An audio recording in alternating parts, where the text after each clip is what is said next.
In the vast stillness of deep space, where the glimmers of dying stars fade into a timeless void, the crew of the Icarus drifted with anticipation.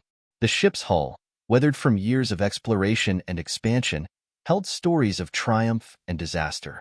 Yet nothing in their collective experience would prepare them for the anomaly they now faced. Captain Alara Holt surveyed the data on the translucent display panel that hovered before her. Her eyes narrowed, a crease forming on her brow as she studied the strange signal that had led them here. It pulsed like a heartbeat, ancient, steady, almost alive. But this region of space was supposedly empty, a forgotten pocket that no map acknowledged, no satellite had scanned. Any progress on identifying that signal? Alara asked. The ship's AI, a soft voice known as Arco, responded. Negative, Captain. The signal pattern does not correspond to any known communication protocol. However, its persistence and rhythm suggest it is not a natural phenomenon. Alara crossed her arms and glanced over her shoulder. Her crew members, specialists in exploration and xenotechnologies, mirrored her concern. Kaido, the ship's engineer, rubbed his palms together nervously.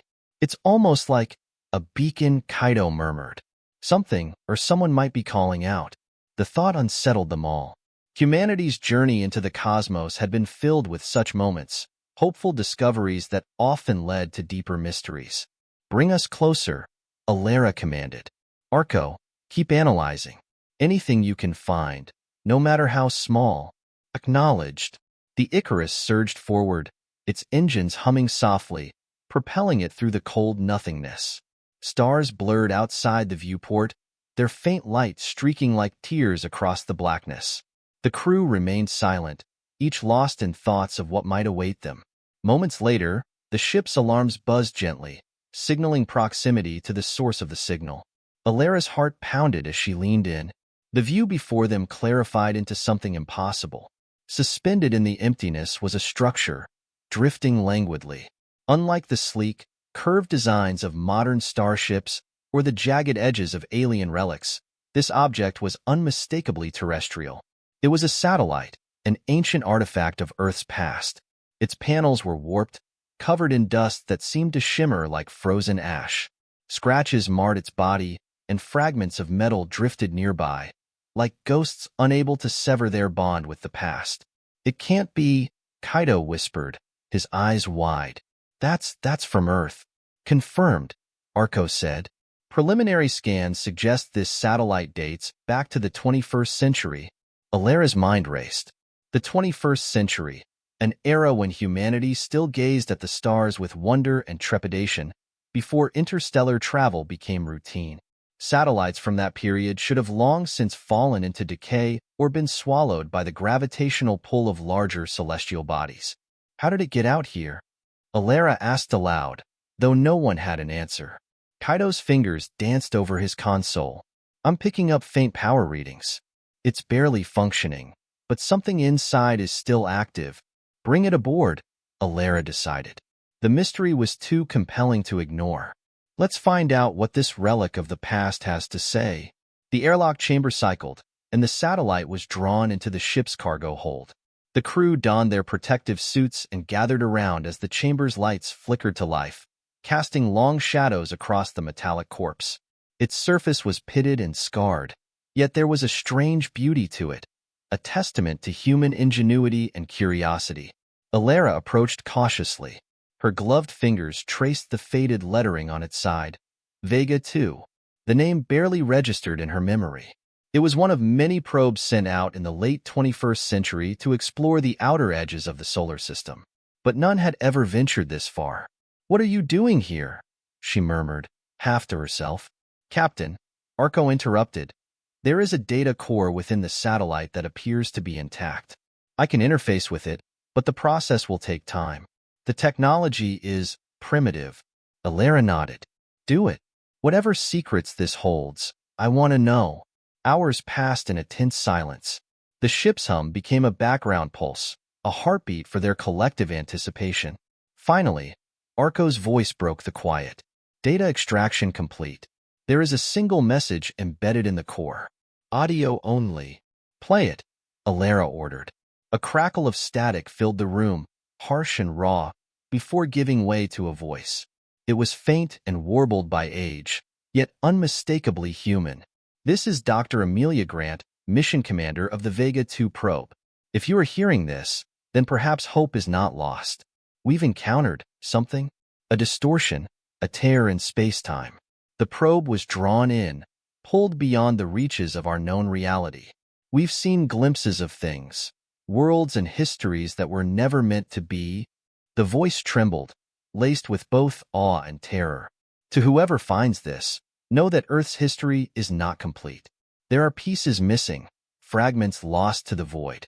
We've glimpsed them, stories buried so deep they were forgotten before they were ever known." A pause, heavy and lingering. "Find them. Remember them. We are more than we know." The message ended, the static crackling briefly before fading into silence. Alera's breath caught in her throat.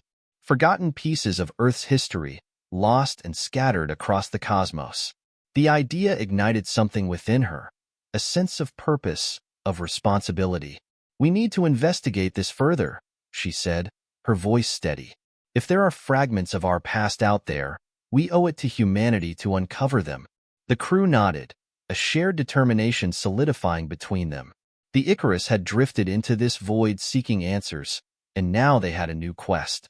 In the cold emptiness of deep space, where silence reigned supreme, the echoes of forgotten stories called out, and the Icarus was ready to listen. The Icarus crew prepared for what lay ahead with a quiet resolve. Each step they took reverberated through the metallic hull like whispered promises, reminders of the journey they were about to undertake. Alera turned to Arco, her gaze steady. "Plot a course through the anomaly. If Dr. Grant's theory holds, the distortion may lead us to these lost fragments." "Affirmative, Captain." "Calculating safe trajectory," Arco replied, the AI's tone laced with precision and caution. As the ship pivoted and advanced toward the anomaly, the distortion became clearer. A swirling, prismatic vortex, like a wound in the fabric of space, stretched and twisted before them. Its edges shimmered with hues no human eye could truly comprehend. A doorway to somewhere or someone unknown. "Status?" Alera asked. Kaido swallowed hard, his voice tight. "Engines are stable, shields are holding. But this thing isn't just space-time. It's something else." The words hung in the air like a cold mist. There were limits to human understanding, even in the era of interstellar travel. But those limits were meant to be tested. "Proceed," Alera commanded, her voice unwavering. The Icarus inched forward, its hull vibrating as though resisting the unknown forces around it. The crew braced themselves, eyes fixed on the swirling vortex. When they crossed the threshold, reality stretched and folded, a brief, disorienting moment where time seemed to collapse and expand at once. Then it was over. The swirling vortex vanished behind them, and a stillness returned. The Icarus floated in an unfamiliar starfield, a different region of space where the constellations were alien and unsettling. Alera blinked, regaining her bearings. "Report." Arco's voice crackled slightly. "We appear to have exited the anomaly. Our location does not match any known coordinates. It's like we've fallen off the edge of the universe," Kaido whispered. Before Alera could respond, a new signal flared on the display. A weak beacon, similar to the one they had tracked before, but closer now, clearer.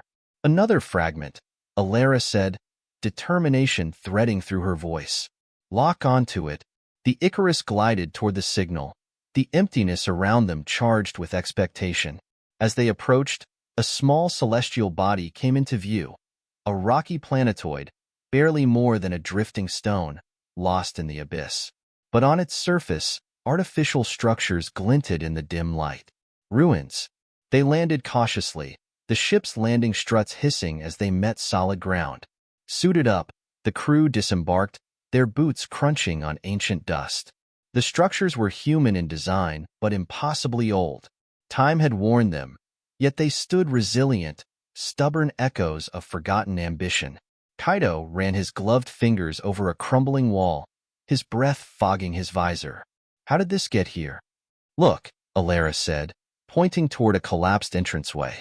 Carved into the stone were words in an archaic form of English, barely legible. Project Dawn. Alara's heart pounded. Project Dawn. Wasn't that one of Earth's earliest attempts to colonize other worlds? History said those missions failed, Kaido murmured. Lost to space, doomed to obscurity. Maybe they didn't fail, Alara said. Maybe they were just forgotten. The realization settled heavily over them. This place, this forgotten colony, was more than a mystery. It was a missing piece of humanity's legacy. A story erased by time, now ready to be told. Arco's voice crackled in their comms. Captain, I'm detecting additional structures beneath the surface. They seem to contain data archives. Alara felt a surge of hope. Let's uncover what we can. We owe it to them, and to ourselves. As the crew began excavating the ruins, the dust of ages lifted, and the light of truth began to seep through. Forgotten stories whispered from the darkness, waiting to be heard. The Icarus had become more than a vessel of exploration. It was a beacon for remembrance, a promise that no story, no matter how lost, would remain buried forever. In the silent expanse of space, where stars faded and anomalies twisted reality, the human spirit endured, a defiant echo in the void. And the Icarus listened, ready to bring those echoes home.